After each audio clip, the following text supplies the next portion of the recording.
হাত টাচ করতে পারেন না। কোন ইসলামে কোন জায়গায় আছে যে রাস্তা বন্ধ করে আন্দোলন করতে হবে? কেন রাস্তাটা বন্ধ করছো কেন? রাস্তাটা বন্ধ করছো কেন তোমরা বলেন? কেন থ্যাংক ইউ বলতেছো তোমরা? মাস্ক নামায় কথা বল, কেন থ্যাংক ইউ বলতেছো? আপনি আমার গায়ে হাত টাচ করতে পারেন না। কেন তুমি রাস্তা বন্ধ করতে পারো, হাত টাচ করতে পারি না? বলেন বলেন বলেন, আমার সাথে কথা বলেন। কি সমস্যা? আপনি কি জন্য যাইতে চাচ্ছেন? আপনি রাস্তা বন্ধ করতে কেন? রাস্তা বন্ধ করে দিন। হ্যাঁ কিসের দাবি?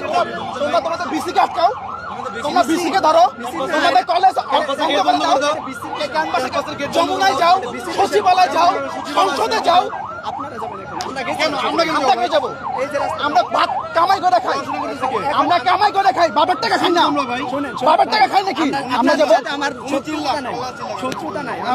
তুমি চিল্লা শুনেন ভাই, মানে তোমরা কি হয়ে গেছো? বিসমিল্লাহ বলে রাস্তা বন্ধ করে দিবা? বিসমিল্লাহ বলে রাস্তা বন্ধ করে দিবা?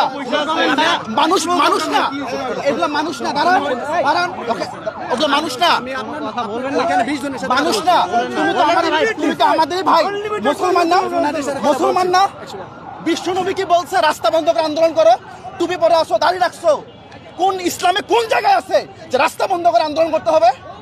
তরবার নিয়ে নেমে যাও, শহীদ হও। বুখারী শরীফে আছে প্রত্যেকে তার দায়িত্বশীলতার মানে তার অবস্থান থেকে দায়িত্বশীল। এটা কি অবস্থান? তোমার অবস্থান রাস্তায়?